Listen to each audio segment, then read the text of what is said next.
അമ്മ ഇന്ന് പകൽക്കാലം വായിച്ച വചനം ഒരിക്കൽ കൂടെ ശബ്ദമുയർത്തി ഒന്ന് വായിക്കാമോ? നോഹയുടെ കാലത്ത് സംഭവിച്ചതുപോലെ മനുഷ്യപുത്രന്റെ നാളിലുമുണ്ടാകും. ആ ആ ആ മതി. ശ്രദ്ധിക്കണമേ, കർത്താവിൻ്റെ അടുക്കൽ തൻ്റെ അരുമ ശിഷ്യന്മാർ കടന്നു വന്നിട്ട് കർത്താവിനോട് ചോദിക്കുന്ന ഒരു ചോദ്യമുണ്ട്. കർത്താവേ, നിന്റെ മടങ്ങി വരവിനും ആമേൻ സഭയുടെ യഥാസ്ഥാനത്തിനും ആമേൻ എന്താണ് അടയാളം? സഭ എന്നെടുക്കപ്പെടും? കർത്താവിൻ്റെ കാഹളം എന്ന് മുഴങ്ങും എന്ന് തൻ്റെ ശിഷ്യന്മാർ കർത്താവിൻ്റെ അടുക്കൽ വന്ന് ചോദിക്കുമ്പോൾ നമ്മുടെ അരുമനാഥനായ കർത്താവ് അവൻ എണ്ണി എണ്ണി ഓരോരോ കാലങ്ങളെ ഉപമിച്ച് ശിഷ്യന്മാർക്ക് മറുപടി കൊടുക്കുകയാണ്. എൻ്റെ കുഞ്ഞുങ്ങളെ, നിങ്ങൾ ഇതെല്ലാം നോക്കിക്കോണം. ഇതെല്ലാം അടുക്കുമ്പോൾ അവൻ എൻ്റെ വരവ് ആസന്നമാകും. ഇന്ന് പകലിലും ഈ സഭ അല്ലെങ്കിൽ നാം കടന്നു വന്ന് ആരാധിക്കുന്നത് അവൻ സമയം ഉള്ളത് കൊണ്ടല്ല, ഇല്ലാത്ത സമയം നാം ഉണ്ടാക്കി ഈ ദൈവസന്നിധിയിൽ വന്നിരിക്കുന്നത് ഈ പ്രഭാസകാലം ഭയത്തോടും ഭക്തിയോടും കഴിക്കാൻ വേണ്ടിയാണ്.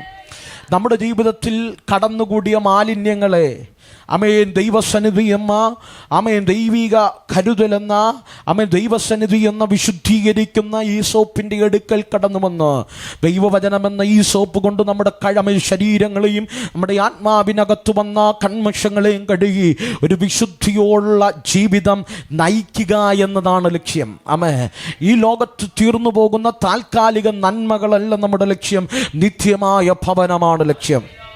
അത് കൊതിക്കുന്നവരുണ്ടെങ്കിൽ കരമുയർത്തി ദൈവത്തെ സ്തുതിക്കണം.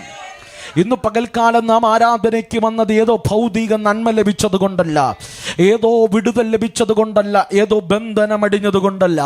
ഇന്ന് പകൽ ഈ നന്മ ലഭിച്ചു സത്യമാണെങ്കിലും ഈ ആരാധന, ഈ ദൈവത്തെ അറിയാൻ സാധിച്ചത് ഈ മണ്ണിൽ കൊണ്ട് നമ്മുടെ ജീവിതം അവസാനിക്കത്തില്ലെന്ന ദർശനമാണ്. ഈ ഒരായുസ് മാത്രമേ നമുക്ക് ഈ ഭൂമിയിലുള്ളെങ്കിലും ഇന്ന് പകൽക്കാലം നാം ആരാധിക്കുന്ന ദൈവം നമ്മെ ചേർക്കാൻ വാനമേഘങ്ങളിൽ വരുമ്പോൾ അവനോട് കൂടെ നമുക്ക് യുഗായുഗമായൊരു ജീവിതമുണ്ട്. അത് ക്രിസ്തു ഭക്തന്റെ ആഗ്രഹമാണ്. ഇന്നത്തെ കൺവെൻഷൻ വേദികളും പരസ്യയോഗങ്ങളും അനുഗ്രഹങ്ങൾ കൊണ്ട് നിറഞ്ഞു നിൽക്കുമ്പോൾ അനുഗ്രഹമായ അനുഗ്രഹങ്ങളുടെ പരമാധീന അനുഗ്രഹമായ ഒന്നുണ്ട്, അത് നിത്യതയാണ്. ഈ ലോകത്തിലെ അനുഗ്രഹങ്ങൾ താൽക്കാലികമാണ് പ്രിയരെ. കഴിഞ്ഞ ദിവസം ഒരു പ്രാസംഗികൻ ഇങ്ങനെ പ്രസംഗിക്കുന്നത് കണ്ടു. ഈ ലോകത്ത് സകല നന്മകൾ നേടിയാലും, മട്ടുപ്പാവിൽ കിടന്നുറങ്ങിയാലും, രാജകീയ രഥത്തിൽ സഞ്ചരിച്ചാലും, എന്തെല്ലാം ഉണ്ടായാലും മേടിച്ചു വച്ച ഒരു മൊട്ടുസൂചി പോലും 6 അടി മണ്ണിനകത്ത് നമുക്ക് കൊണ്ടുപോകാൻ കഴിയില്ല. നിങ്ങൾ എൻ്റെ കൂടെ ഇല്ല എന്ന് പറഞ്ഞു കഴിഞ്ഞാൽ ഈ ലോകത്തിൽ ഏറ്റവും വിലയില്ലാത്തൊരു വസ്തുവാണ് മുട്ടും സൂചി. പലപ്പോഴും നമ്മൾ ഉപയോഗിച്ചെടുത്ത് എറിയാറുണ്ട്. ആ ഭക്തനായ മനുഷ്യൻ പറഞ്ഞത് ഇങ്ങനെയാണ്: ഈ ലോകത്ത് നാം മേടിച്ച് പോക്കറ്റിൽ കൊണ്ടുവന്ന് വീട്ടിനകത്ത് നമുക്ക് ഉപയോഗിക്കാൻ വച്ചിരിക്കുന്ന മൊട്ടു സൂചി പോലും കൊണ്ടുപോകാൻ കഴിയില്ല.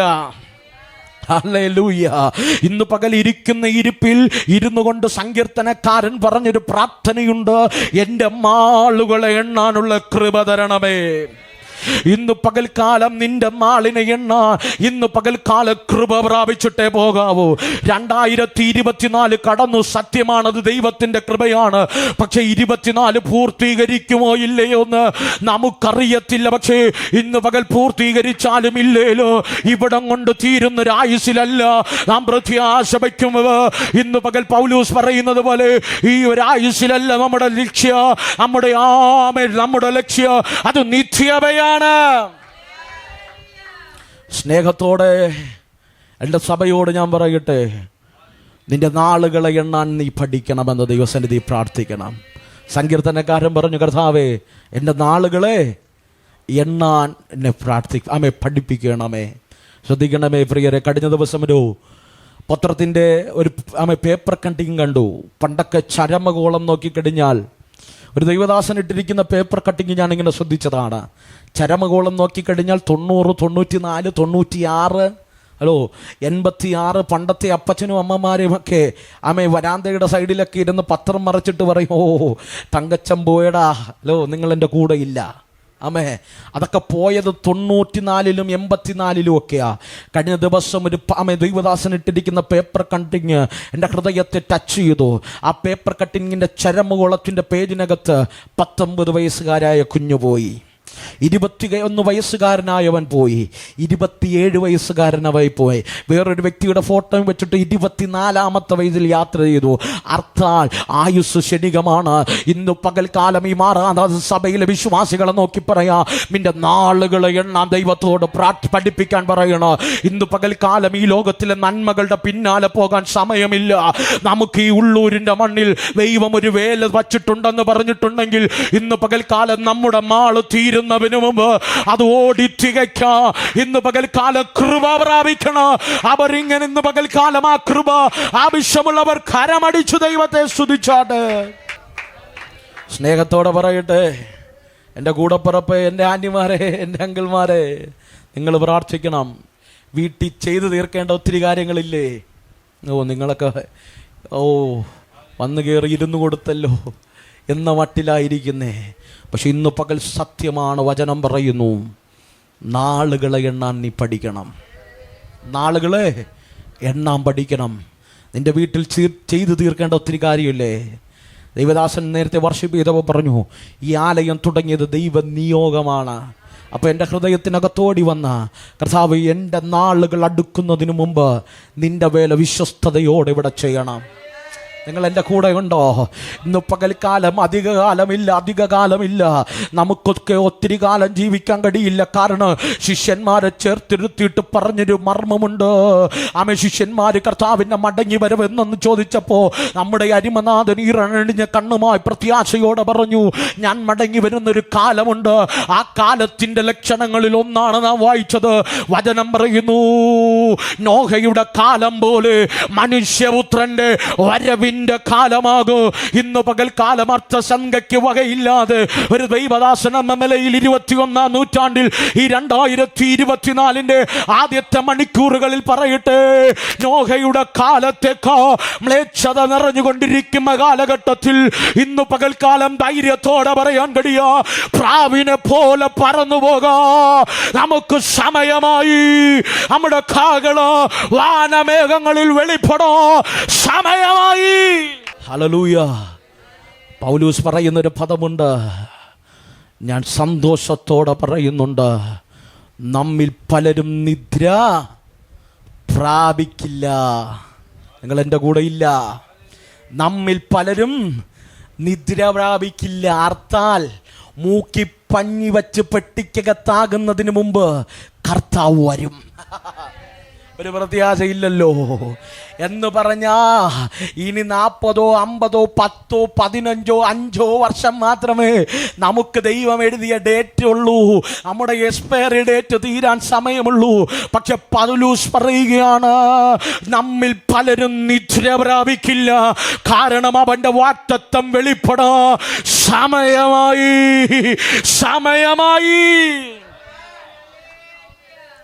ഹല്ലേലൂയ. ശിഷ്യന്മാരെ വിളിച്ചു പറഞ്ഞ ഒരു പ്രാർത്ഥനയുടെ മറുപടി, നോഹയുടെ കാലം പോലെ മനുഷ്യപുത്രൻ്റെ കാലം വരും. ശ്രദ്ധിച്ചാട്ടെ, ആദാം മുതൽ നോഹ വരെ 10 തലമുറകൾ. നിങ്ങൾ എൻ്റെ കൂടെ ഉണ്ടോ? ആദാം മുതൽ നോഹ വരെ 10 തലമുറകൾ. ഈ 10ാമത്തെ തലമുറക്കാരനായ നോഹയുടെ കാലഘട്ടത്തിൻ്റെ ഒരു പ്രത്യേകത, നിങ്ങൾ എൻ്റെ കൂടെ ഉണ്ടോ? വചനത്തെ, ദൈവത്തെ മറന്നു ജീവിച്ച ഒരു സമൂഹം. ഹലോ, നിങ്ങൾ എൻ്റെ കൂടെ ഇല്ല.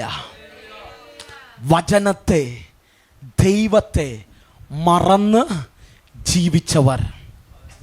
ഒന്ന് വായിക്കാമോ? ഉൽപ്പത്തി പുസ്തകം 6-ാം അധ്യായം അതിൻ്റെ 1-ാമത്തെ വാക്യം.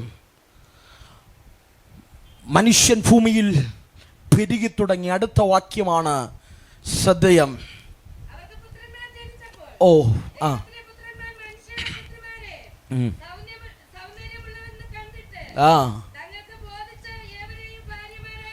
അടുത്ത വാക്യം കേട്ടോ. നോഹയുടെ കാലഘട്ടത്തിന്റെ ഏറ്റവും വലിയ ലക്ഷണം, സാക്ഷാൽ ദൈവം പറയുകയാണ്, ഞാൻ മനുഷ്യരോട് സദാകാലം വാദിച്ചു കൊണ്ടിരിക്കയില്ല. അടുത്ത് ആ ആ ആ മതി, കേട്ടോണം. ദൈവം, സാക്ഷാൽ ദൈവം തന്നെ ദുഃഖിച്ചിട്ട് പറയുക, ഞാൻ മനുഷ്യനോട് സദാകാലം വാദിക്കാത്തൊരു കാലം. നിങ്ങൾ എൻ്റെ കൂടെ ഉണ്ടോ? അർത്ഥാൽ മനുഷ്യൻ ചെയ്യുന്ന പ്രവർത്തിക്ക് ആമേൻ ഒത്തവണ്ണം ദൈവസന്നിധിയിൽ ദൈവത്തിന് മനുഷ്യനുമായൊരു ബന്ധം സ്ഥാപിക്കാൻ കഴിയാതെ ഭവനങ്ങൾക്കകത്ത്, വീട്ടിനകത്ത്, ആലയങ്ങൾക്കകത്ത്, കുടുംബത്തിനകത്ത്, എന്തിനേറെ വ്യക്തിപരമായ ജീവിതത്തിനകത്ത് വിശുദ്ധി നഷ്ടപ്പെട്ടൊരു തലമുറ എഴുന്നേറ്റു വരുന്ന കാലം. ഇന്ന് പകൽക്കാലം കേട്ടോണ്. 2024 ഒന്ന് പുറകോട്ട് നോക്കിയേ. നീ നിൽക്കുന്ന കാലം എന്താ വ്യത്യാസം? ദൈവത്തെ ആരാധിച്ചവർ, ദൈവ കൃപയിൽ നിന്നവർ, ദൈവിക കൽപ്പനയ്ക്കകത്ത് നിന്നത്, പിതാക്കന്മാരെടുത്ത പുസ്തകവുമായി എടുത്ത് ഇറങ്ങി തിരിച്ചവർ പലരും ലോകത്തിന്റെയും മോഹത്തിന്റെയും അടിമകളാക്കി തീർന്നു. ഏതോക്കെ പാപത്തിന്റെ പേരിനകത്ത് ഒതുക്കി തീർത്തിട്ട് ദൈവവുമായി ഒരു ബന്ധമില്ലാതെ ഒരു തലമുറ വളർന്നുകൊണ്ടിരിക്കുമ്പോ അവരെ നോക്കി ദൈവം പറയുകയാണ്, ദൈവം അവരോടുള്ള ഇടപെടൽ മുഴുവനായി കട്ടു ചെയ്യും ഒരു കാലം. ഹലോ, അതുകൊണ്ടാണ് പാട്ടുകാരൻ പറഞ്ഞത്, നക്ഷത്രങ്ങൾ പോലെ ആ ശോഭിച്ചോരി ചിലരെ കാണുന്നില്ലേ ഞാൻ ഈ ക്ഷുദ്രക്കൂട്ടത്തിൽ എന്ന് പറഞ്ഞാൽ ദൈവകൃപയെ ആസ്വദിച്ചവർ, ദൈവമർമ്മത്തെ ആസ്വദിച്ചവർ, ദൈവിക സാന്നിധ്യത്തെ ആസ്വദിച്ച അനേകരെ രക്ഷയിലേക്ക് കൊണ്ടുവന്നവർ, അനേകരെ ജീവനിലേക്ക് നയിച്ചവർ ഇന്ന് ദൈവിക കൽപ്പനയുടെ ട്രാക്കിനകത്തില്ല. എന്നെ കേൾക്കുന്ന പ്രിയ കുടുംബമേ, എന്നെ കേൾക്കുന്ന പ്രിയ കുഞ്ഞുങ്ങളെ, എന്നെ കേൾക്കുന്ന പ്രിയ സഹോദരങ്ങളെ, ഇരിക്കുന്ന ഇരിപ്പിലിരുന്നു കൊണ്ട് ഒന്ന് ചിന്തിക്കണ. നീ നിൽക്കുന്ന ട്രാക്ക് എങ്ങനെയുള്ളതാണ്? നിന്റെ ജീവിതം എങ്ങനെയുള്ളതാണ്? നിന്റെ വീട്ടിന്റെ സ്ഥിതി എങ്ങനെയാണ്? നീ ദൈവവുമായൊരു ബന്ധത്തിലാണോ? അതോ ദൈവവുമായുള്ള ബന്ധം നിന്നിൽ നിന്ന് വിട്ടുപോയിട്ട്, ദൈവസാന്നിധ്യം നിന്നിൽ നിന്ന് നകന്നു പോയിട്ട് നാളുകൾ ഏറെയായോ? എങ്കിൽ ഇന്ന് പകൽ ദൈവത്തോട് പറ, ദൈവമേ നീ എന്നൊന്ന് മടക്കിയെടുക്കണമേ.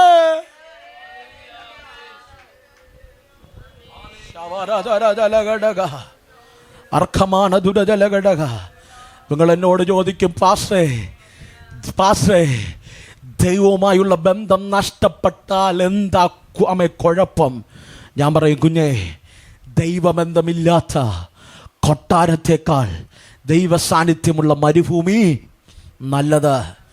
ദൈവബന്ധമില്ലാത്ത രാജകീയ സിംഹാസനത്തേക്കാൾ ദൈവ സാന്നിധ്യമുള്ള തടവറ നല്ലത്. ദൈവബന്ധമില്ലാത്ത അപ്പൻ്റെ ഭവനത്തേക്കാൾ ദൈവ സാന്നിധ്യം ഇറങ്ങുന്ന വനാന്തരം നല്ലത്. ദൈവബന്ധമില്ലാത്ത ബാബിലോണിയ സിംഹാസനങ്ങളേക്കാൾ ദൈവ സാന്നിധ്യമുള്ള സിംഹത്തിൻ്റെ കുഴി നല്ലത്. ഇന്ന് പകൽ അത് തിരിച്ചറിയണമെങ്കിൽ അതകത്തെ മനുഷ്യൻ ബലപ്പെട്ടവനെ തിരിച്ചറിയാൻ കഴിയത്തുള്ളൂ. 6 അടി മണ്ണിനകത്തൊതുങ്ങുന്ന നന്മയുടെ പിന്നാലെ ഇന്ന് പകൽക്കാലം നടക്കേണ്ടവനല്ല ക്രിസ്തീയ ജീവിതം. ഇന്ന് പകൽ ദൈവത്തോട് പറ, എന്തെല്ലാം പ്രതികൂലം നേരിട്ടാല്, എന്തെല്ലാം പ്രശ്നം വന്നാല്, ഏതെല്ലാം കഷ്ടത വന്നാല്, ഈ ദൈവത്തെ വിട്ടൊരു ജീവിതം.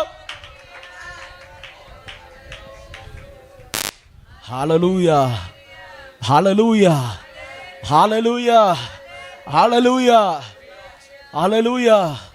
നിങ്ങൾ എൻ്റെ കൂടെ ഉണ്ടോ? ഇന്നത്തെ പകൽ സെക്ഷൻ കഴിഞ്ഞ് പ്രാർത്ഥിച്ചിട്ട് ഞാൻ നിൽക്കുമ്പോൾ അവിടെ കടന്നു വന്ന ഒരു വ്യക്തി ഓടി വന്ന് എന്നോട് കരഞ്ഞുകൊണ്ട് പറഞ്ഞു, ഒരു വ്യക്തിയുടെ അനുഭവം എന്നോട് പ്രാർത്ഥിക്കാൻ പറഞ്ഞപ്പോൾ അത് കേട്ട് നിന്നിട്ട് ആ വ്യക്തി എന്നോട് പറഞ്ഞത്, പാസ്റ്ററെ, എനിക്ക് നിങ്ങളറിയാത്തൊരു കാലമുണ്ട്, നിങ്ങളറിയാത്ത കാലമുണ്ട്. നിങ്ങൾ എൻ്റെ കൂടെ ഉണ്ടോ? ഏതൊക്കെ കല്യാണ മണ്ഡപത്തിൽ നിന്ന് വച്ച് വിളമ്പിയിട്ട് വേസ്റ്റ് ഇല എടുത്തെറിഞ്ഞപ്പോൾ അപ്പനാഹാരം തരാനില്ല, അമ്മ എനിക്ക് നല്ല ആഹാരം തന്നിട്ടില്ല.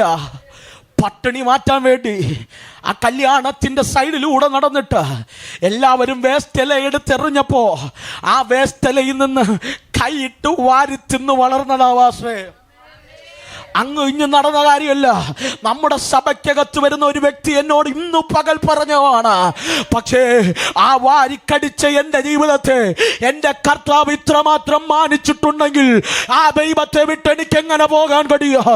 ഈ ദൈവ സ്നേഹം വിട്ട് എനിക്ക് എങ്ങനെ പോകാൻ കഴിയുക?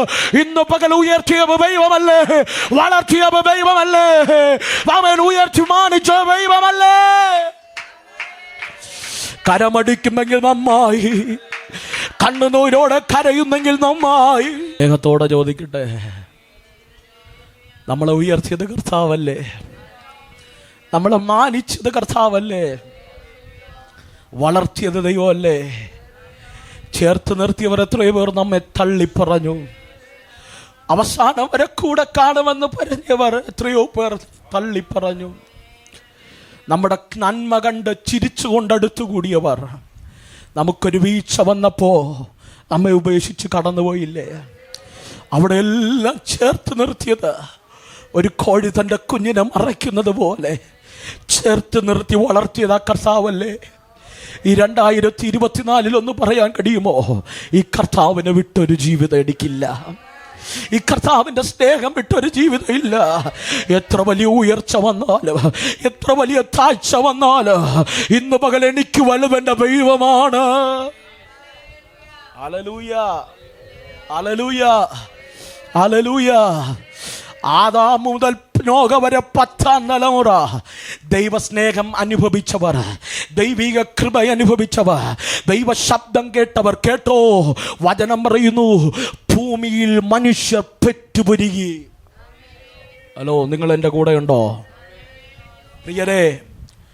ദൈവം തരാത്ത നന്മകളൊന്നും വേണ്ട, ദൈവം തരാത്ത 1 രൂപ വേണ്ട, ദൈവം തരാത്ത 1 സെന്റ് വസ്തു വേണ്ട, ദൈവം തരാത്ത ഉപജീവനം വേണ്ട, ദൈവം തരാത്ത ഭാവി വേണ്ട. ഇതെല്ലാം വേണ്ടെന്ന് വെക്കണം. നിങ്ങൾ എൻ്റെ കൂടെയുണ്ടോ? എപ്പോഴാ പാപം പെരുകുന്നത്? വചനം പറയുന്നു, ഭൂമിയിൽ മനുഷ്യർ പെരുകിയപ്പോൾ പാപം പെരുകി. അർത്ഥം, നമ്മെ ദൈവം പെരുക്കുമ്പോൾ, മനസ്സിലായില്ല, ദൈവം നമ്മെ വർദ്ധിപ്പിക്കുമ്പോൾ, നമ്മുടെ കയ്യിൽ പുത്തനൊക്കെ വെളിപ്പെടുമ്പോൾ, നമ്മുടെ സ്റ്റൈലൊക്കെ അങ്ങ് മാറുമ്പോൾ, നമ്മളിട്ട വസ്ത്രത്തിൻ്റെ പൈസയും ബ്രാൻഡുമൊക്കെ അങ്ങ് മാറുമ്പോൾ, നമ്മൾ കഴിക്കുന്ന ആഹാരത്തിൻ്റെ നന്മയൊക്കെ ഇന്ന് മാറുമ്പോൾ, ഞാൻ നേരത്തെ ചിന്തിച്ചു, ആമേൻ എന്നോട് വന്ന് പറഞ്ഞ് പ്രാർത്ഥിക്കാൻ പറഞ്ഞ ആമേൻ ആ വ്യക്തിയുടെ ഇന്നത്തെ അവസ്ഥയൊക്കെ കണ്ട മൂക്കത്ത് വിരൽ വച്ചു. ഹലോ, ഹലോ, മൂക്കത്ത് വിരൽ വച്ചു പോകും. ആമേ, ദൈവം അത്രമാത്രം മാനിച്ചു. ഞാനൊരു വേദന അവിടെ ഇരുന്ന് പ്രാർത്ഥിച്ചപ്പോൾ ഉടനെ ബാഗ് തുറന്ന് കഷ്ടപ്പെടുന്ന ഒരു വ്യക്തിക്ക് അപ്പോഴെടുത്തു കൊടുത്തു. എന്നിട്ട് പറഞ്ഞു, പാസ്റ്റേ പട്ടിണിയുടെ വേദന എനിക്കറിയാമെന്ന്. ഞാൻ പറഞ്ഞ മനസ്സിലായോ? നമ്മളെ ദൈവം ഉയർത്തുമ്പോഴേ പലപ്പോഴും ദൈവത്തെ അങ്ങ് മറക്കും.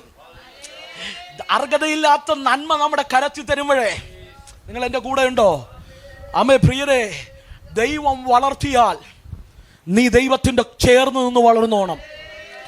നിന്നെ ദൈവം പെരുക്കുമാറാക്കുമ്പോൾ, ദൈവിക നന്മ നിന്റെ കരത്തിൽ തരുമ്പോൾ, അർഹതയില്ലാത്ത നന്മയ്ക്കകത്ത് നീ സ്റ്റെപ്പ് വയ്ക്കുമ്പോൾ ഈ ദൈവത്തെ മറന്നു പോകരുത്. നോഹയുടെ കാലത്തിന്റെ പ്രത്യേകത, ദൈവത്തെ മറന്നുപോയ ഒരു തലമുറ.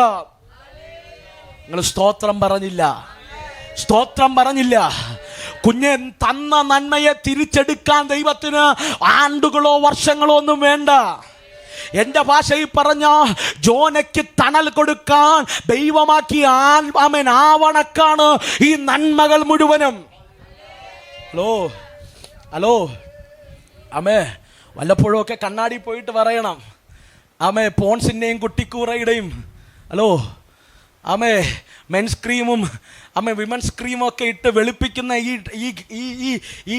ഈ ഭംഗിയുണ്ടല്ലോ, ഇതാവണക്കാ. നിങ്ങൾ സ്തോത്രം പറഞ്ഞില്ല. വല്ലപ്പോഴൊക്കെ പേഴ്സ് തുറന്നിട്ട് പറയണം, ഇത് ആവണക്ക.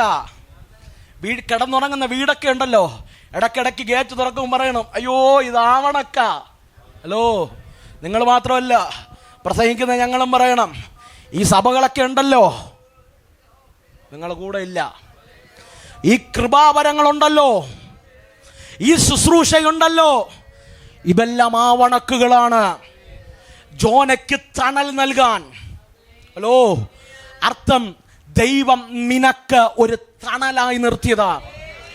അർഹതയില്ലാത്ത നന്മകൾ നിനക്ക് തണൽ നിർത്തിയതാ. നീ ദൈവത്തെ മറന്നാൽ ദൈവം വലിയ കാര്യങ്ങളോടൊന്നും പറയണ്ട. ദൈവം ഒരു പുഴുവിനോട് കൽപ്പിച്ചാ മതി. വചനം പറയുന്നു, യോനയ്ക്ക് കൊടുത്ത ആവണക്കിനെ കുത്തിക്കളയോ ദൈവം പുഴുവിനോട് കൽപ്പിച്ചു. പുഴു ഒറ്റ രാത്രി കൊണ്ട് അവന് തണലായി നിന്ന ആവണക്ക് മുഴുവനോ അവൻ കുത്തിക്കളഞ്ഞു. ചെലി പിടിച്ചിരിക്കുന്ന ദൈവദാസന്മാരെ, പ്രിയ സഹോദരങ്ങളെ, ആന്റിമാരെ, കേട്ടോ. നിനക്ക് തന്ന നന്മയുണ്ടല്ലോ, കുത്തിക്കളയാൻ ഒറ്റ രാത്രി മതി. ഒറ്റ രാത്രി മതി. എന്റെ ചോദ്യം, ജോനെ, ഈ ആവണക്ക് ദൈവം തരാ നീ എത്ര രാത്രികൾ കരഞ്ഞു? നിങ്ങൾ എന്റെ കൂടെ ഉണ്ടോ? ജോനെ, നീ എത്ര രാത്രികൾ ഈ ആവണക്ക് ലഭിക്കാൻ കരഞ്ഞു? അവൻ പറയോ, എന്നെ പെട്ടകത്തിനകത്തുനിന്ന് അല്ലെങ്കിൽ ബോട്ടിൽ നിന്ന് എടുത്തു എറിഞ്ഞ സമയം മുതൽ മത്സ്യത്തിന്റെ വയറ്റിൽ അകപ്പെട്ട ആ 3 ദിനരാത്രി ഞാൻ ദൈവത്തോട് കരഞ്ഞു. മക്കളെ, ആവണക്ക് പൊങ്ങി വരാൻ 3 രാത്രി കരഞ്ഞു. ഒന്ന് ആശ്വാസം ലഭിക്കാൻ 3 രാത്രി കരഞ്ഞു. പക്ഷെ ദൈവത്തിന് അതിനെ തിരിച്ചെടുക്കാൻ ഒറ്റ രാത്രി മതിയായിരുന്നു. എൻ്റെ പ്രസംഗത്തിൽ ഞാൻ ഇങ്ങനെ പറയട്ടെ പ്രിയരെ, കരഞ്ഞ് കണ്ണുനീരോടെ ദൈവസന്നിധി നിന്നു പ്രാപിച്ച നന്മകളെ, ഹലോ, നിന്നു പ്രാപിച്ച നന്മകളെ ദൈവത്തെ മറിഞ്ഞ് നീ എറിഞ്ഞൊടിച്ചു കളയരുത്. ദൈവത്തെ മറന്ന് നിന്റെ കൃപാവരത്തെ നീ എറിഞ്ഞൊടക്കരുത്. ദൈവം പാടാൻ തന്ന കഴിവിനെ നീ എറിഞ്ഞൊടിക്കരുത്. ദൈവം തന്ന വെളിപ്പാടിനെ ഏതോ പാപത്തിനകത്ത് കൊണ്ടിട്ട് നീ എറിഞ്ഞുടച്ചു കളയരുത്. ദൈവം തന്ന പ്രവചനത്തെ നീ എറിഞ്ഞുടച്ചു കളയരുത്. ദൈവം തന്ന ശുശ്രൂഷയെ നീ എറിഞ്ഞുടച്ചു കളയരുത്. ഇന്ന് പകൽ കൃപ പ്രാപിച്ചവരുണ്ടെങ്കിൽ കരമടിച്ചു ദൈവത്തോട് പറപ്പോ, എന്തെല്ലാം വന്നാലോ അങ്ങേ വിട്ടൊരു ജീവിതമില്ല. ആമേൻ. ഇന്ന് പകൽ പറ, ഞങ്ങൾ വ്യത്യസ്തരാണ്. പറ, ധൈര്യത്തോടെ കരമുയർത്തി പറ, ഞങ്ങൾ വ്യത്യസ്തരാണ്. ഞങ്ങൾ വ്യത്യസ്തരാണ്. ആമേൻ. ഹല്ലേലൂയ. പെരുകും തോറും ഞങ്ങൾ പിന്മാറില്ല. പെരുകും തോറും ഞങ്ങൾ അടുക്കും. നിങ്ങൾ എൻ്റെ കൂടെ ഇല്ല. ദൈവം നമ്മെ വർദ്ധിപ്പിക്കും തോറും പ്രമാണത്തിൽ നകലില്ല, പ്രമാണത്തോട് അടുക്കും. ദൈവം നമ്മെ വർദ്ധിപ്പിക്കും തോറും ദൈവത്തെ വിട്ടുപോകില്ല, ദൈവത്തോട് ചേർന്ന് നിൽക്കുക. എത്രത്തോളം ദൈവം നമ്മെ വർദ്ധിപ്പിക്കുമോ അത്രത്തോളം ദൈവത്തോട് ചേർന്ന് നിൽക്കുക. മനുഷ്യൻ പെരുകിയപ്പോൾ, ശ്രദ്ധിച്ചേ, മനുഷ്യൻ പെരുകിയപ്പോൾ, മനുഷ്യൻ വർദ്ധിച്ചപ്പോൾ ഭൂമിയിലുള്ള പുത്രിമാർ സൗന്ദര്യമുള്ളവളെന്ന് കണ്ടിട്ട്, ഹലോ, ദൈവത്തിൻ്റെ പുത്രന്മാർ, വചനം പറയുന്നു, വേദപണ്ഡിതക്കൾ പറയുന്നു, എൻ്റെ മുമ്പിൽ സമയമില്ല, അമ്മ ഞാൻ തൊട്ടുവിടാം. അവിടെ ഉമേൻ ഉപയോഗിച്ചിരിക്കുന്ന പദം ദൈവത്തിൻ്റെ പുത്രന്മാർ. ഒരിക്കലും ചരിത്രവും വചനവും തിയോളജിയന്മാരും ഒരുപോലെ പറയുന്നു, നോഹയുടെ കാലത്തുണ്ടായിരുന്ന മനുഷ്യപുത്രന്മാരല്ല ദൈവത്തിൻ്റെ പുത്രന്മാർ. എന്ന് പറഞ്ഞാൽ ഇന്നത്തെ പുതുനിയമത്തിനകത്ത് നമുക്കൊരു പദവിയുണ്ട്, മക്കളും അവൻ്റെ കൂട്ടവകാശികളുമാണ്. നമ്മൾ ദൈവത്തിൻ്റെ മക്കൾ ആണ്, ദൈവത്തിൻ്റെ പുത്രന്മാരാണ്. പക്ഷെ പഴയ നിയമത്തിനകത്ത് നോഹയുടെ കാലത്തുണ്ടായിരുന്ന പുത്രന്മാരെന്ന് പറയുന്ന പദവി, they are not humans, മനുഷ്യരല്ല. നിങ്ങൾ എൻ്റെ കൂടെ ഉണ്ടോ? മനുഷ്യൻ അല്ല. പിന്നെ ആരാ പാസേ? സ്ത്രീകൾ സൗന്ദര്യവതികളാണെന്ന് കണ്ടിട്ട് ഭൂമിയിലേക്ക് ഇറങ്ങി വന്നത്. ചരിത്രവും തിയോളജിയന്മാരും ഒരുപോലെ അഭിപ്രായം പറയുന്നു.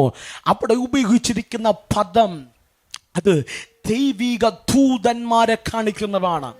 അർത്ഥാൽ നോഹയുടെ കാലഘട്ടത്തിൽ സ്ത്രീകൾ സൗന്ദര്യവതികളായി പെരുകാൻ തുടങ്ങിയപ്പോൾ, കേട്ടോ, ആകാശമണ്ഡലത്തിലുള്ള ദൂതന്മാർ ഈ ഭൂമിയിലുള്ള സ്ത്രീ സ്ത്രീകളുള്ള സൗന്ദര്യത്തിൽ ആകൃഷ്ടരായി ആകാശമണ്ഡലങ്ങളെ വിട്ട് ഈ താണലോകത്തിലേക്ക് ഇറങ്ങി വന്നു.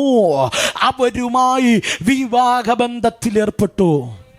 അർത്ഥാൽ നോഹയുടെ കാലഘട്ടത്തിൽ സ്ത്രീകൾ വിവാഹം കഴിച്ചുകൊണ്ടിരുന്ന പുരുഷന്മാർ അവർ ദൈവത്തിന്റെ ദൂതന്മാരായിരുന്നു. They are the angels of God. ദൈവത്തിന്റെ ദൂതന്മാർ. ചിന്തിക്കാൻ കഴിയുമോ? ദൈവത്തിന്റെ ദൂതന്മാർ പാപം ചെയ്യാൻ അർദ്ധരാത്രിയിൽ ഭൂമിയിലേക്ക് ഇറങ്ങി വരും. അവരുമായി പാപം ചെയ്തിട്ട് നോഹയുടെ കാലഘട്ടത്തിലുള്ള, നിങ്ങൾ എൻ്റെ കൂടെ ഉണ്ടോ? നോഹയുടെ കാലഘട്ടത്തിലുള്ള സ്ത്രീകൾ ഗർഭവതികളായ സ്ത്രീകൾ അവർ മക്കളെ പ്രസവിച്ചു. അവർക്ക് ജനിച്ച മക്കൾക്ക് അവർ മല്ലന്മാരായിരുന്നു എന്ന് പറഞ്ഞാൽ ദൂതന്മാർ ഇറങ്ങി വന്ന് സ്ത്രീകളുമായി വിവാഹബന്ധത്തിലേർപ്പെട്ട് സ്ത്രീകളിൽ നിന്ന് ജനിച്ചതാണ് their genes. അവർ മല്ലന്മാരായിരുന്നു. ഈ ഭൂമിയിൽ മല്ലന്മാർ ജനിച്ചു. അതിന്റെ തിയോളജിക്കൽ എക്സ്പ്ലനേഷനിൽ പോണില്ല. കേട്ടോ, ലോകത്തിലെ മനുഷ്യൻ ആകാശമണ്ഡലങ്ങളുടെ ദൂതന്മാരെ പോലും വശീകരിക്കാൻ തുടങ്ങി. നിങ്ങൾ എൻ്റെ കൂടെയുണ്ടോ? നിങ്ങൾ എൻ്റെ കൂടെയുണ്ടോ? ഇന്നു പകൽ ലോകത്തിലുള്ളതിൽ വശീകരിക്കപ്പെടാൻ വിളിക്കപ്പെട്ടവരല്ല നാം. ഇന്നു പകൽ ഞാൻ സങ്കടത്തോടെ പറയട്ടെ, ഈ തലമുറയുടെ വിവാഹ സെറ്റപ്പ് മുഴുവൻ മാറി. ഹലോ, ഈ മെസ്സേജ് ചിലപ്പോൾ യൂട്യൂബിൽ പോകുമായിരിക്കാം, എങ്കിലും ഞാൻ പറയുക, ദൈവം വച്ച വിവാഹത്തിന്റെ വ്യവസ്ഥ സ്ത്രീ പുരുഷനോട് പറ്റിച്ചേരുക. പുരുഷൻ എൻ്റെ അപ്പനെയും അമ്മയും വിട്ട് ഭാര്യയോട് പറ്റിച്ചേരുക എന്ന് പറഞ്ഞ ദൈവം വച്ച മഹത്തരമായ ഇൻസ്റ്റിറ്റ്യൂഷനാണ് വിവാഹ കുടുംബം. ആ കുടുംബത്തിനകത്ത് ദൈവം ആക്കി വച്ചത് പെണ്ണുമായിട്ടുള്ള വിവാഹമല്ല, ആണുമായിട്ടുള്ള വിവാഹമല്ല. പെണ്ണും പെണ്ണുമായിട്ടുള്ള വിവാഹമാണ്. ഹലോ, ഞാനെപ്പോഴും എൻ്റെ പ്രാർത്ഥനാ മുറിയിൽ ദൈവത്തോട് പറയാറുള്ളൊരു പദമുണ്ട്. കർത്താവേ, ഞങ്ങളെ ഈ തലമുറയിലൊക്കെ ആക്കി വച്ചിരിക്കുന്നു. ഞങ്ങൾ ഏറ്റവും കൂടുതൽ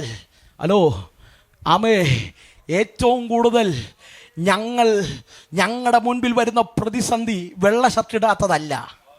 ഹലോ, ഇച്ചിരി മുടി മുറിച്ചതല്ല. പിണങ്ങരുത്. പിണങ്ങരുത്. കുടുംബത്തിന്റെ പ്രതിസന്ധി കൊണ്ട് ഒരു തരി പൊന്നിട്ടതല്ല.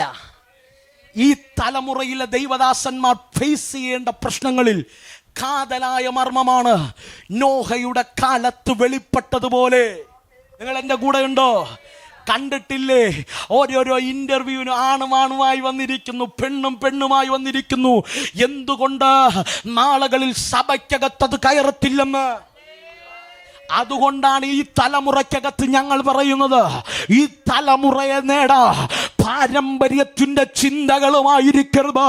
ദൈവ സ്നേഹത്തിന്റെ മർമ്മത്തെ തുറന്നിട്ട് കൊടുത്ത അവരെ സ്നേഹിക്കുന്ന ഒരു ദൈവമുണ്ടെന്ന് അവർ അറിഞ്ഞു. അവർക്ക് വേണ്ടി അവസാന തുള്ളി രക്തവും ഊറ്റിയ ദൈവമുണ്ടെന്ന് അറിഞ്ഞു.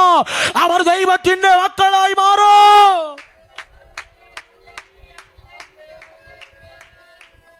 പ്രിയരേ, അവർ വളർന്നു വന്ന സാഹചര്യം മാത്രമല്ല, അവരുടെ രക്തത്തിനകത്ത് പാപമുണ്ട്. നമ്മളൊക്കെ ആലയത്തിനകത്ത് കയറും മുമ്പേ നമ്മുടെ രക്തത്തിനകത്തും പാപമുണ്ട്. അതൊക്കെയല്ലേ നമ്മളൊക്കെ പള്ളി കയറിയിട്ട് നമ്മൾ പറയും, എൻ്റെ പഴയ സ്വഭാവം നിനക്കറിഞ്ഞൂടടി. നിങ്ങൾ എൻ്റെ കൂടെ ഉണ്ടോ? എൻ്റെ വലിയച്ഛൻ്റെ സ്വഭാവം എടുത്താൽ നീ ഇന്ന് എൻ്റെ വീട്ടിൽ കാണില്ല. ഇന്നും നമ്മൾ പഴയ സ്വഭാവത്തെ പറ്റി എണ്ണി പറയാറുണ്ട്. പക്ഷേ ഈ രക്തത്തിനകത്തു പാപം കയറിയ രക്തത്തെ ക്രിസ്തുവിന്റെ ത്യാഗമരണത്താൽ നമ്മുടെ പാപത്തിന്റെ കറയെ മാറ്റി ക്രിസ്തുവിന്റെ DNA രക്തത്തെ നമ്മുടെ ഹൃദയത്തിനകത്ത് തന്നതാ ഈ ഉലകത്തിൽ ലഭിച്ച ഏറ്റവും വലിയ ഭാഗ്യം. ആമേ, നിങ്ങൾ എൻ്റെ കൂടെയുണ്ടോ? ഇന്നു പകൽക്കാല സങ്കടത്തോടെ പറയട്ടെ, ദൈവദാസന്മാർ 2024 ഇനിയുള്ള കാലഘട്ടത്തിൽ ഏറ്റവും കൂടുതൽ വേദന അനുഭവിക്കുന്ന ഒരു കാലം നോഹയുടെ കാലം പോലെ ആകർഷണ വലയത്തിനകത്തായി പാപം പെരുകാൻ സാധ്യതയുണ്ട്. പാപം പെരുകാൻ സാധ്യതയുണ്ട്. ഇന്ന് പകൽക്കാലം കേട്ടോണം, അവരെ നോക്കിയ ദൈവം പറയുന്നത്, ഞാൻ മനുഷ്യരോട് സദാകാലം. ഈ കാലമൊക്കെ എത്തുമ്പോ എൻ്റെ മക്കളെ, ദൈവകൃപയിൽ നിൽക്കുന്നവരെ, സ്നാനപ്പെട്ടവരെ, ഓർത്തോണം, നിന്റെ പ്രവാസകാലം തീരാൻ സമയമായി. അവരോട് എനിക്ക് അധികകാലം ഇടപെടാൻ നേരമില്ല. നിങ്ങൾ എൻ്റെ കൂടെയുണ്ടോ? ഹല്ലേലൂയ. രണ്ടാമത്തെ കാര്യത്തിൻ്റെ ഒരു പ്രത്യേകത, അവർ തിന്നും കുടിച്ചും വിവാഹത്തിന് കൊടുത്തും പോയും അവരുടെ ചിന്ത മുഴുവൻ ഈ ലോകമാ. വചനം പറയുന്നു, നിന്റെ നിക്ഷേപമുള്ളിടത്ത്. ഇന്നു പകൽ പലരുടെ ഹൃദയ ഫ്രിഡ്ജിനകത്താ. ഹലോ, പലരുടെ ഹൃദയം ഫ്രിഡ്ജിനകത്താ. അമ്മേ, പോയിട്ട് വേണം വല്ലവും വച്ച് ഒന്ന് അറിഞ്ഞൊന്ന് കഴിക്കേ. നിങ്ങൾ എൻ്റെ കൂടെ ഉണ്ടോ? പണങ്ങരുത്. നിന്റെ ഹൃദയമുള്ളിടത്ത്, നിന്റെ നിക്ഷേപമുള്ളിടത്ത് നിന്റെ ഹൃദയം ഇവിടെ ഇരിക്കുമ്പോഴും നിന്റെ ഹൃദയം എൻ്റെ കിരീടത്തിനകത്ത് എത്ര മുത്തുണ്ട് കർത്താവേ. ഹലോ, ചിരിച്ചു, ചിലരൊക്കെ ചിരിച്ചും, കിരീടം പോലും ഉണ്ടോന്ന് ഒരുറപ്പുമില്ല. അതിൻ്റെ ഇടയിലാണ് അതിൻ്റെ അകത്തിന് മുത്ത്. ഹലോ, ഇന്ന് പകൽക്കാലം നിന്റെ ഹൃദയം മുഴുവനും അങ്ങായിരിക്കണം. കാരണം നിന്റെ നിക്ഷേപം വലുതാണ്. നിന്റെ നിക്ഷേപം വലുതാണ്. നീ വിട്ടിട്ടിറങ്ങിയത് വലുതാണ്. നല്ല ജോലി കിട്ടുമായിരുന്നിട്ടും നീ പുസ്തകം എടുത്തിറങ്ങി. നല്ല ഉപജീവനം ലഭിക്കുമായിരുന്നിട്ടും ഈ ദൈവത്തിന് വേണ്ടി നിന്നു. അതുകൊണ്ട് ധൈര്യത്തോടെ പറയണം, എൻ്റെ നിക്ഷേപം വലുതാണ്, എൻ്റെ നിക്ഷേപം വലുതാണ്. ആമേ, കേട്ടോ പ്രിയരെ, ലോകം അങ്ങനെ മ്ലേച്ഛതയിൽ ആടി തിമിർത്ത് ലോകത്തിൻ്റെ ജനം മുഴുവനും പാപത്തിനകത്ത് പെരുകിക്കൊണ്ടിരിക്കുമ്പോൾ ആരെ വിവാഹം കഴിക്കണമെന്നോ, ഏത് തരത്തിലുള്ള വിവാഹം കഴിക്കണമെന്നോ, എങ്ങനെ ജീവിക്കണമെന്നോ അറിയാൻ കഴിയാതെ പാപം പെരുകിക്കൊണ്ടിരിക്കുമ്പോൾ ആ തലമുറയിൽ ആദാം മുതൽ നോഹ വരെ 10ാമത്തെ തലമുറയിൽ ദൈവം പറയുക, 8ാമത്തെ വാക്യം 6:8 പറയുക, നോഹയ്ക്ക് ദൈവത്തിൻ്റെ കൃപ ലഭിച്ചു. ആമേ, കാലത്തിന്റെ പ്രത്യേകത കേട്ടോ. മനുഷ്യപുത്രന്റെ വരവ് ലോകത്തിന്റെ നോഹയുടെ കാലം പോലെ ആകും. പക്ഷേ നോഹയുടെ കാലത്തിന്റെ പ്രത്യേകത വഷളത്വം പെരുകും. പക്ഷേ അവിടെ കൊണ്ട് തീരില്ല. മനുഷ്യപുത്രൻ വരുന്നതിന് മുമ്പ് ചിലരുടെ മേൽ ദൈവത്തിന്റെ കൃപ വെളിപ്പെട്ടു വരും. ഒരു ഭാഗത്ത് ജനം പാപത്തിലേക്ക് പോകുമ്പോൾ മറുഭാഗത്ത് ചിലരുടെ മേൽ ദൈവത്തിൻ്റെ കൃപ വെളിപ്പെടും. ഇന്ന് പകൽ കൊതിക്കാമോ? അതുപോലെ കൃപ വെളിപ്പെട്ടതുകൊണ്ടാണ് ഈ ഉച്ച കഴിഞ്ഞ സമയത്ത് നിങ്ങൾ ഇതിനകത്തിരിക്കുന്നേ. ആ കൃപ വെളിപ്പെട്ടില്ലായിരുന്നെങ്കിൽ 2023 നീ തീർക്കത്തില്ലായിരുന്നു. 2003 നടന്നു കയറി 24ലും കയറി സന്തോഷത്തോടെ നിൽക്കാം. കൃപ പ്രാപിച്ചതിന് കാരണം എന്തെന്നറിയാമോ? ദൈവം നിന്നെ വ്യത്യസ്തനെന്ന് കണ്ടു. പൗലൂസിന്റെ ഭാഷയിൽ പറഞ്ഞ, ഞാൻ തിരഞ്ഞെടുക്കപ്പെട്ട പാത്രമാണ്. വിളിക്കപ്പെട്ടവർ അനേകരുണ്ടായിരുന്നിട്ട് ദൈവം നിന്നെ തിരഞ്ഞെടുത്ത് ഈ ബാലയത്തിനകത്ത് കൊണ്ടിരുത്തിയ അവന്റെ കൃപയുടെ വലിപ്പ് ഇന്ന് പകൽ തിരിച്ചറിയുന്നവരുണ്ടെങ്കിൽ ഇന്ന് പകൽ ദൈവത്തിന് സ്തുതിച്ചു തുടങ്ങണം, ദൈവത്തെ ആരാധിച്ചു തുടങ്ങണം, ദൈവത്തെ മഹത്വപ്പെടുത്തി തുടങ്ങണം. ഇരുകരങ്ങളും ഉയർത്തിപ്പറ, ഈ തലമുറയിൽ കൃപ ലഭിച്ചവരാണ് നാം. ഈ തലമുറയിൽ കൃപ ലഭിച്ചവരാണ് നാം. എന്താ നമുക്ക് ലഭിച്ച വലിയ കൃപ? ഈ വീടാണോ? വസ്തുവകകളാണോ? നിങ്ങൾക്ക് ലഭിച്ച വലിയ കൃപ നിങ്ങളുടെ മക്കളല്ല കുഞ്ഞേ. നിങ്ങൾക്ക് ലഭിച്ച വലിയ കൃപ നിങ്ങളുടെ സൗന്ദര്യമല്ല. നിങ്ങൾക്ക് ലഭിച്ച വലിയ കൃപ നിങ്ങളുടെ നന്മകളൊന്നുമല്ല. നിന്റെ കൈയുടെ മിടുക്കല്ല, നിന്റെ ശക്തിയല്ല. നിനക്ക് ലഭിച്ച ഏറ്റവും വലിയ കൃപ അണ്ടകടാകങ്ങളെ സൃഷ്ടിച്ച ദൈവ, ഭൂമിക്ക് പഞ്ചസാര മണൽ കൊണ്ട് അതിരിട്ട ദൈവ, ഈ ആമേൻ അവന്റെ സൃഷ്ടിയായ, അവന്റെ കരത്തിന്റെ പണിയായ മനുഷ്യന്റെ ഉള്ളിൽ ആമേൻ അവൻ വെളിപ്പെട്ടതാണ് ഏറ്റവും വലിയ കൃപ. അതുകൊണ്ടല്ലേ കൊലോസ്യ ലേഖനം പറഞ്ഞത്, മഹത്വത്തിന്റെ പ്രത്യാശയായ ക്രിസ്തു നിന്റെ ഉള്ളിലിരിക്കുന്നു. ഈ ലോകത്തിലെ ഏറ്റവും വലിയ കൃപ യേശുവിനെ അറിഞ്ഞതാണ് കൃപ. Hallelujah, hallelujah, hallelujah. അതുകൊണ്ടല്ലേ ഭക്തൻ പാടിയത്, പരദേശികൾ നാം ഭാഗ്യശാലികൾ ഇതുപോൽ. ഹല്ലേലൂയ. കാരണം കൃപ ലഭിച്ചതുകൊണ്ടാ. ധൈര്യത്തോടെ പറ, ഏതോ പുഴുവിന് തീറ്റയാകേണ്ട എന്നെ, ഏതോ നിത്യ നരകത്തിന് ഓഹരി കരകേണ്ട എൻ്റെ ആത്മാവിനെ തേടി മ്ലേച്ഛമായ ജീവിതത്തിന്റെ മടിവിലും ഈ 21-ാം നൂറ്റാണ്ടിലും എൻ്റെ ഹൃദയത്തിനകത്ത് ദൈവം അമ്മമാണ് കൃപ. Hallelujah, hallelujah. ഇന്നു പകലിലും ദൈവം നോക്കുന്നത് മ്ലേച്ഛത മറയുന്നുണ്ട് സത്യം. അതിന്റെ മടിവിൽ കൃപ ലഭിച്ച ദൈവത്തിന്റെ അഭിഷിക്തന്മാരെയാണ്. എൻ്റെ ആഗ്രഹം, ദൈവദാസൻ നേരത്തെ പറഞ്ഞു, 100 കണക്കിനല്ല, 10,000 കണക്കിനല്ല, ലക്ഷക്കണക്കിന് ആത്മാക്കളെ നേടണം. പക്ഷെ അതിലും വലുത് എൻ്റെ ഹൃദയത്തിനകത്ത് ഒരേ ഒരു ആഗ്രഹം, ഈ കൃപ വിട്ടു പോകാൻ ഇടവരുത്തരുത്. ശക്തന്മാർ വീഴുമ്പോൾ, നമ്മുടെ കണ്ണിൻ്റെ മുൻപിൽ തകർന്നുകൊണ്ടിരിക്കുമ്പോൾ, ഈ മണ്ണിനെ പ്രതി ആ മാണിക്യത്തെ വിടാതെ ചേർത്ത് നിർത്താൻ ഈ തലമുറയിൽ നമുക്ക് കഴിഞ്ഞാൽ നമ്മെ പോലെ ഭാഗ്യവാൻ വേറെ ആരുമില്ല. അന്ന് കർത്താവിൻ്റെ വരവിൽ നമുക്ക് പാടാൻ കഴിയും, പരദേശികൾ ഭാഗ്യശാലികൾ ഇതുപോലൊരു പറന്നു പോകുമ്പോൾ പാടിക്കൊണ്ടു പോകാം. ഇന്ന് പകൽക്കാലം ഇതുപോലൊരു ഭാഗ്യം വേറെയില്ല. യോനയ്ക്ക് കൃപ ലഭിച്ചതുപോലെ നമുക്കും കൃപ ലഭിച്ചു. കേട്ടോണ, നോഹയോട് പറഞ്ഞു, യോനേ, നോഹേ, നീ എനിക്ക് വേണ്ടി ഒരു പെട്ടകം പണിയണം. നിങ്ങൾ എൻ്റെ കൂടെയുണ്ടോ? പെട്ടകം പണിയണം. 3 അറകളുള്ള മനോഹരമായൊരു പെട്ടകം മുഴുവൻ പണിതു തീരുമ്പോൾ, എൻ്റെ സമയമാകുമ്പോൾ, ആരുടെ സമയമാകുമ്പോൾ?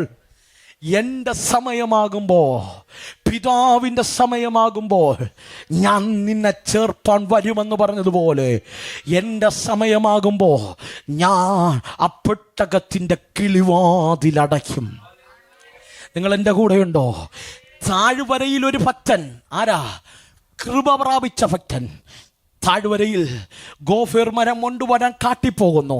ചുമന്നവൻ്റെ മക്കളുമായി കൊണ്ടിട്ട് മില്ലിൽ കൊണ്ടുപോയി മരമൊക്കെ അറുത്ത് പെട്ടകം പണിത് പെട്ടകത്തിൻ്റെ ഓരോ തടി വെച്ച് 2 ആണി അടിക്കുമ്പോൾ ഹൃദയത്തിനകത്ത് പറയുന്നൊരു പദമുണ്ട്, ചിലത് സംഭവിക്കാൻ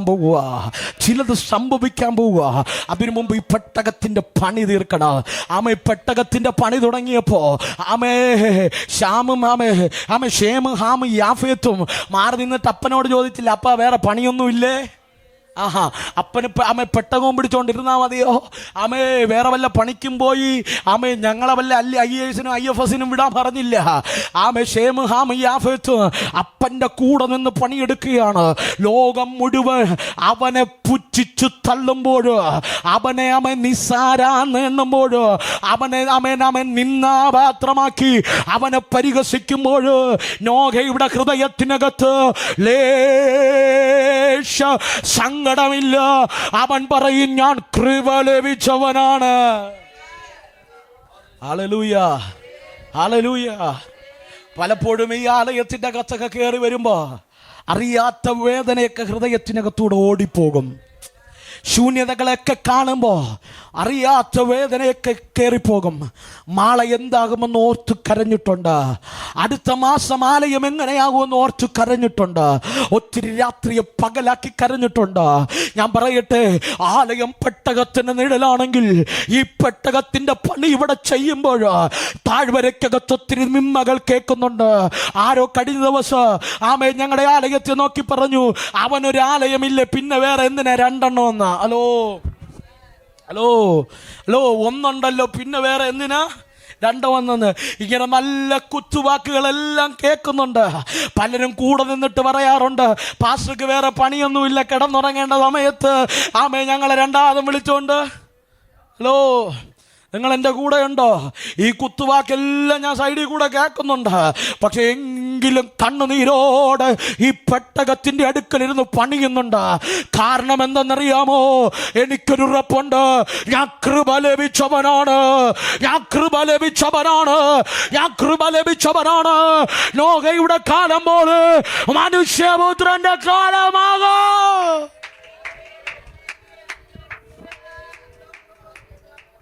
ആമേൻ, ഹല്ലേലൂയ, ഹല്ലേലൂയ. പലരും ചോദിച്ചിട്ടുണ്ട്, പാസ്റ്റേ പള്ളിയിൽ വന്ന നന്മയ്ക്ക് പ്രാർത്ഥിക്കോ? ഞാൻ പറഞ്ഞു, നീ കൊണപ്പെട്ട നന്മ ഓട്ടോമാറ്റിക്കായിട്ട് വരും. അത് കേട്ടപ്പം പൊടിയും തട്ടിപ്പോയി ഒത്തിരി പേരുണ്ട് വന്നവർ. നിങ്ങൾ എൻ്റെ കൂടെ ഉണ്ടോ? എങ്കിലും സങ്കടമില്ലാതെ പണിയപ്പെട്ടകാം. ഇന്ന് പകൽക്കാലം ഒരു ഉറപ്പുണ്ട്, ഒരു ഉറപ്പുണ്ട്. നോഹ പണിതതുപോലെ ഞങ്ങൾ ചിലർ ചേർന്ന് പണിയുന്നുണ്ട്. തിരുവനന്തപുരത്തിൻ്റെ ഹൃദയഭാഗത്ത് ഞങ്ങൾ പണിയുന്നുണ്ട്. ഇന്ന് പകൽക്കാലം കേട്ടോണ, നോഹയെ പരിഹസിച്ചു, നാട്ടുകാർ അപമാനിച്ചു, പക്ഷെ ചേർന്ന് നിന്ന തൻ്റെ കുടുംബത്തെ ഓർത്ത് ഞാൻ എൻ്റെ ദൈവത്തെ സ്തുതിക്കുന്നു. Hallelujah, hallelujah. നമ്മുടെ സഭയ്ക്കും ചലഞ്ച് എന്ന് പറഞ്ഞാൽ നിങ്ങളാണ്. ഹലോ, നിങ്ങളാണ്, നിങ്ങളാണ്. ഒന്ന് വേദനിക്കുമ്പോൾ അമ്മ കൂടെ നിൽക്കുന്ന മക്കളുമാരൊക്കെ ഒന്ന് പറയാറുണ്ട്, പാസ്റ്റേ നമുക്ക് ആലയം ഇങ്ങനെ ആക്കണ്ടേ. ഓ, നിങ്ങൾ എൻ്റെ കൂടെ ഇല്ല. കൂടെ നിൽക്കുന്ന ദൈവദാസന്മാരൊക്കെ പറയുന്നുണ്ട്, ഇത്ര വലിയൊരു ദർശനം ദൈവം എന്നെ കാണിച്ചെന്ന്. ഇതൊക്കെ കാണുമ്പോൾ ഹൃദയത്തിനകത്ത് ആകം തുളക്കിയാണ്. നിങ്ങൾ എൻ്റെ കൂടെയുണ്ടോ? നോഹ പണിതു, നോഹ പണിതു, മക്കൾ കൂടെ നിന്നു. ഞാൻ ഇന്ന് പകൽക്കാല ഹൃദയത്തെ തൊട്ട് പറയാ, നിന്റെ തലമുറ നിന്റെ കൂടെ വേണം. ഉലകിൽ എന്ത് നേടിയാലും നിന്റെ കുഞ്ഞ് നിന്റെ കൂടെ ഇല്ലെങ്കിൽ, നീ എടുത്ത ഈ പുസ്തകം എടുക്കാൻ നിന്റെ കുഞ്ഞു നിന്റെ വീട്ടിനകത്തില്ലെങ്കിൽ, ഹലോ, പാടിയതും പ്രാർത്ഥിച്ചതും ഓടിയതും അധ്വാനിച്ചതും നിങ്ങൾ എൻ്റെ കൂടെ ഉണ്ടോ? മൂക്കിനകത്ത് 6 അടി മണ്ണിനകത്ത്, മൂക്കിനകത്ത് പഞ്ഞി വെച്ച് 6 അടി മണ്ണിനകത്ത് എടുത്തിടുന്നതിന് മുമ്പ് ഈ ജീവന്റെ പുസ്തകത്തിൽ പേരില്ലെങ്കിൽ, ഹലോ, ഒരുവൻ പണിയുന്നു പെട്ടകം. പണിതു പണിത് പണിത് 120 വർഷം പണിതു. എത്ര കൊല്ലം? 120 വർഷം പ്രസംഗിച്ചു, 120 വർഷം പണിതു.